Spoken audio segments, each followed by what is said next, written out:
R. Kelly est-il un gros bâtard?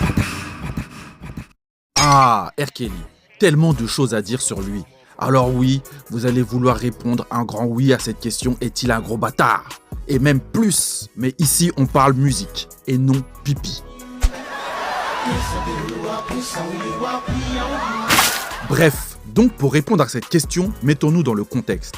Début des années 2000, R. Kelly est le producteur ultime en place dans la musique. Il a notamment produit pour mais encore. On sait que dès qu'on fait appel à lui, c'est le disque de platine assuré. Mais certaines personnes l'ont oublié.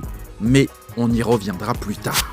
Chad Gregory Moss, plus connu sous le nom de Lil Bow Wow, est un jeune prodige de la musique. Passionné depuis son plus jeune âge, à 6 ans, il est repéré par le grand Snoop Dogg et apprend le métier dans les coulisses, et ce n'est que 5 ans plus tard qu'il signera avec le label So So Def de Jermaine Dupri. So So Def est ce qu'on appelle dans le milieu un centre de formation.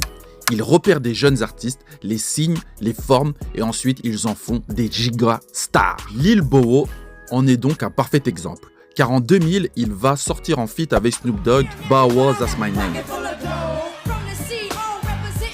À partir de ce hit, il va sortir plusieurs titres, plusieurs bangers et dont plusieurs albums. N'étant plus ce jeune rookie, il switch de Lil Bow Wow à simplement Bow Wow.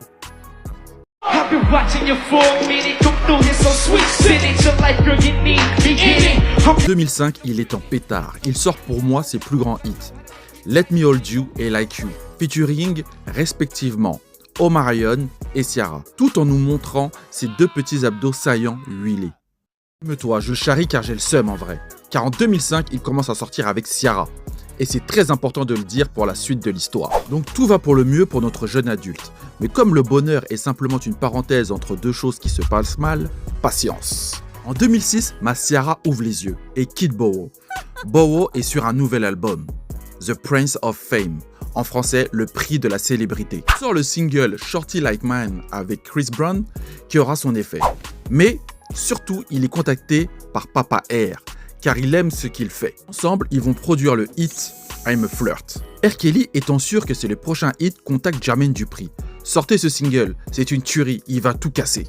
Jermaine Dupri, voulant rester sur une stratégie sur le nom de l'album, préféra sortir le single All of My System, featuring T-Pain, qui parle de rupture avec Ciara.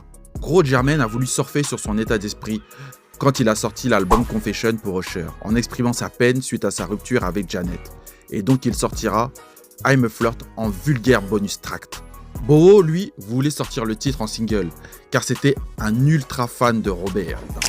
Give me your top 5. Give me your top 5 R&B singers of all time. Going up there. R. Kelly, Yeah. for sure. Okay. Hands down. Hands down, Kale.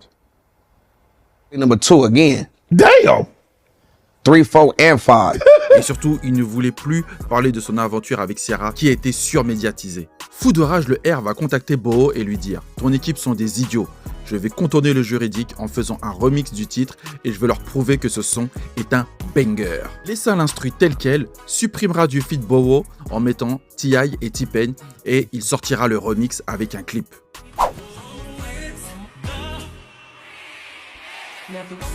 Il glissera 2 punchlines cachées dans son couplet en direction de Jermaine Dupri en disant c'est le king du R&B. Et dans un élan de bonté, laissera Bow Wow en crédit des auteurs pour qu'il touche ses royalties. Le morceau deviendra un hit mondial et bizarrement, Bow Wow ne sortira plus réellement de banger. Conclusion, il ne faut jamais énerver le R en ne respectant pas ses sons. Sinon, il te pisse dessus. Non, je rigole.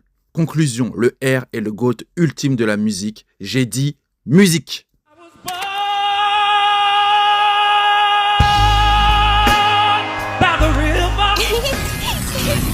Certifié classique by Funky.